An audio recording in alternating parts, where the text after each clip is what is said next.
Ça a commencé très jeune.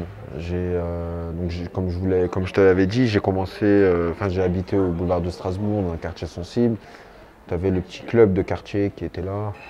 Et c'était le club de quartier, en fait, c'était plus un club dans lequel on venait passer du temps, on venait s'amuser. Et après l'école, et puis on voulait y aller. On voulait y aller parce que tous les potes y étaient, tous les potes de quartier y étaient. C'était le moment pour nous de s'amuser, de s'éclater, mais tout en respectant un cadre. Tu vois. Il y avait des règles aussi à respecter, on était tenu de les respecter. Et puis en même temps aussi, c'était pour nos parents un moyen de nous savoir en sécurité dans un club plutôt que dehors dans le quartier.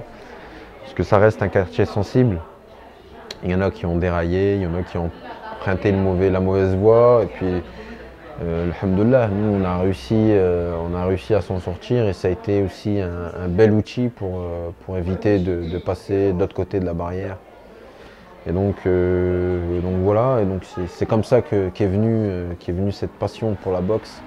Donc c'est à travers justement tous ces moments que j'ai passés au club avec les potes de quartier, toutes ces petites confrontations qu'on s'est faites avec des gants de boxe et toujours dans un cadre. C'est ça qu'on a réussi à comprendre à l'époque, c'est que finalement la boxe c'était pas de la baston, mais c'était plutôt un sport noble qui plus est, avec des règles qu'il fallait respecter et que avant tout son adversaire c'était le premier qu'il fallait respecter.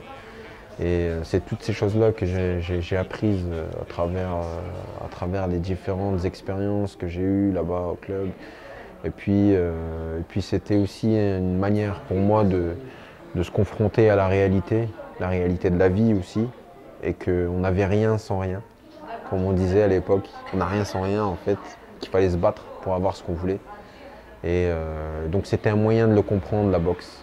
C'était un moyen vraiment parlant pour le comprendre. Tu sais, quand tu vas à l'école, tu apprends dans les livres, tu apprends, tu écris et tout ça. Des fois, tu ne comprends pas les choses. Parfois, il faut les vivre. Et donc la boxe, c'était le moyen de vivre ce qu'il fallait absolument comprendre, quoi. Tu vois. Et donc c'est ce parallèle que j'ai réussi à faire entre l'école et la boxe. Que si tu voulais réussir, il fallait travailler. C'est une chose bête à comprendre, finalement, quand on se le dit aujourd'hui avec tout le recul et toute l'expérience que l'on a. Mais quand tu es jeune, c'est différent. Et donc quand tu boxes, tu le comprends plus facilement que quand tu es devant un bouquin ou un cahier. Tu vois. Et donc la boxe, pour moi aussi, c'était un moyen de le comprendre, ça. Donc sur le ring, quand tu n'étais pas préparé, tu prenais une raclée. Et que c'était vite réglé. Par contre, si tu voulais gagner, il fallait travailler. Et quand tu travaillais, tu gagnais. Et à l'école, c'est pareil.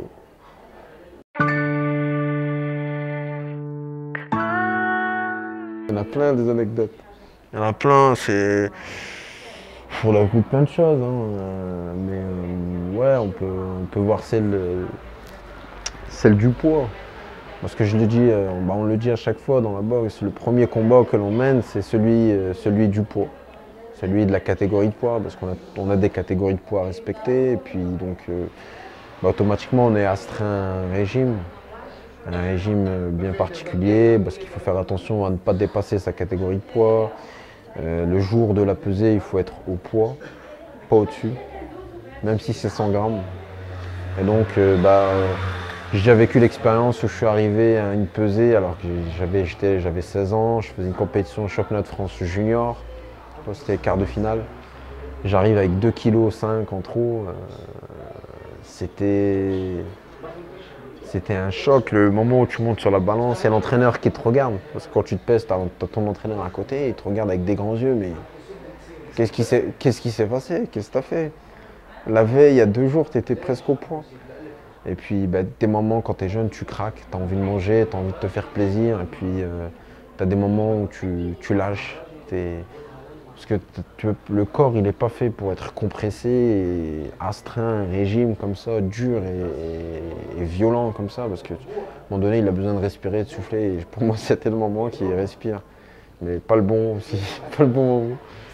Du coup, 2,5 kg en trop sur la balance. En fait, comment ça marche sur les championnats de France, ou bien dans les championnats tout simplement, c'est que la règle veut que tu poses tes pieds une seule fois sur la balance. Et la seule fois où tu poses tes pieds dessus, tu dois être au poids. Donc avant la pesée officielle, dite officielle, tu as la pesée de contrôle. Donc tu vas toujours te contrôler. Et donc la pesée, elle dure à peu près 1h30, 2 heures. Et la pesée de contrôle, je vais à la pesée de contrôle, j'ai 2,5 kg en trop. Donc dans ces moments-là, il faut se couvrir. Les kawés, les trucs. Il faut se mettre dans un endroit clos et très peu espacé. Et chauffer cet endroit au maximum et puis faire des mouvements, du shadow boxing, ça veut dire boxer dans le vide et tout, pour essayer de créer de l'activité et chauffer le corps au maximum et perdre de l'eau, que de l'eau. Et du coup, il faut le faire pendant 1 heure jusqu'à la dernière minute de la pesée. Et puis tu montes sur la balance. Et j'étais monté sur la balance, j'avais ce que j'avais fait. Et j'avais 100 grammes. Et donc quand tu as 100 grammes, la seule chose que tu peux faire, c'est d'enlever tout ce qui te reste. Voilà. Et c'est des choses que je déteste faire. Bah oui, tu sais ce qui voudrait faire ça. Mais c'est ça ou l'élimination. Et l'élimination, parce que tu es en surpoids, c'est...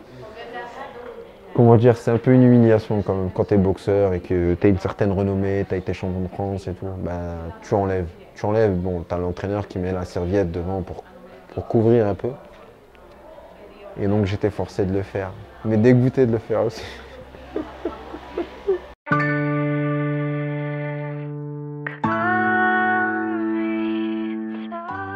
Alors, un boxeur préféré, il n'y en a pas qu'un en fait, il y en a plein, mais il y en a deux en particulier en fait.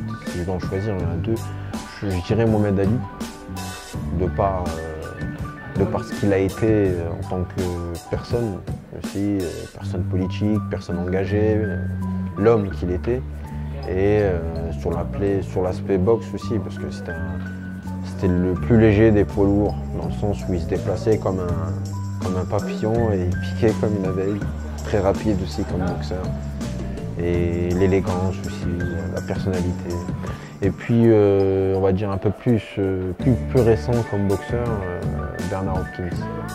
Bernard Hopkins parce que c'est un boxeur qui s'est relevé un défi, qui a connu la prison, qui a fait des bêtises. Et pendant sa peine, il s'était donné un objectif, c'était de battre toujours les meilleurs boxeurs quand ils étaient au top de leur forme. Et donc il l'a fait. Il a réussi son pari. C'est-à-dire qu'il a battu tous les meilleurs boxeurs de la génération, dans chaque génération. Et ça a été le plus vieux champion du monde de l'histoire de la boxe, 47. Donc ça veut dire il a marqué plusieurs générations de boxeurs en fait. Donc c'est pour ça que j'ai un sacré respect pour ce boxeur et que j'apprécie vachement parce que c'est quelqu'un qui a repoussé les limites de la boxe, quoi, de ce qu'on a toujours connu en boxe. Une force mentale énorme. Et le défi, le mec, il a défié des champions beaucoup plus jeunes que lui, qui pourraient être quasi leur fils, quoi. Qui étaient frais, qui étaient très bons, et il les a battus. Il a battu Oscar de la Hoya, il a battu Félix Tito Trinidad, il a battu Fernando Vargas, il a battu comment il s'appelle, il y a plein de boxeurs encore, j'en cite, mais ça me dépasse, moi, tellement il en a battu.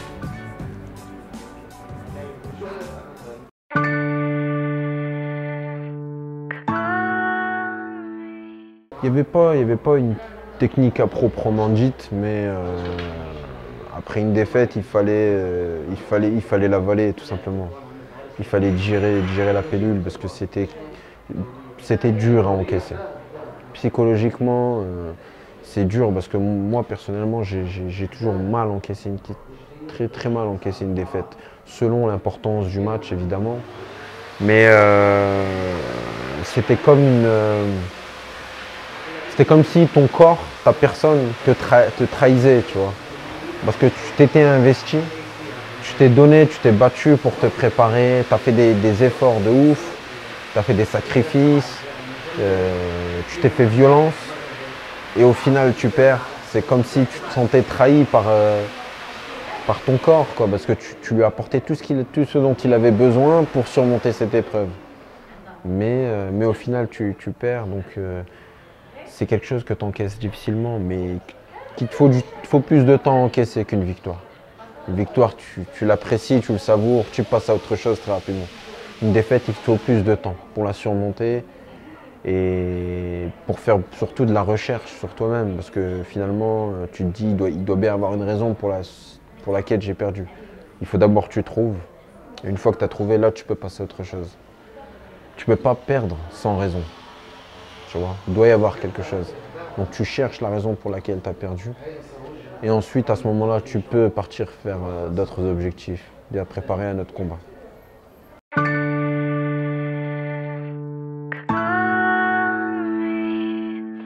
Je pense que ça peut se reporter sur n'importe quel domaine d'activité.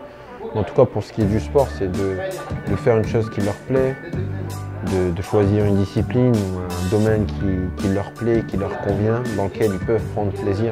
Parce que c'est avant tout dans le plaisir qu'on réussit à exceller et à performer. Donc choisir une discipline qui nous plaît, dans laquelle on se fait plaisir, et puis de surtout en fait, donner le meilleur de soi-même dans ce que l'on fait, et de surtout croire en ses objectifs, croire en ses rêves, et se battre pour y arriver, mais se battre comme jamais, quoi. Parce que le jour où tu te fixes un objectif et que cet objectif te reste dans l'esprit pendant longtemps, c'est que tu es fait pour y arriver. Et donc, peu importe la manière dont tu vas y arriver, c'est quoi qu'il arrive, tu dois arriver à ton objectif. Peut-être que tu emprunteras un chemin beaucoup plus long, parsemé de beaucoup d'obstacles, mais au moins tu y arriveras. Et il ne faut jamais désespérer. Jamais, jamais, jamais.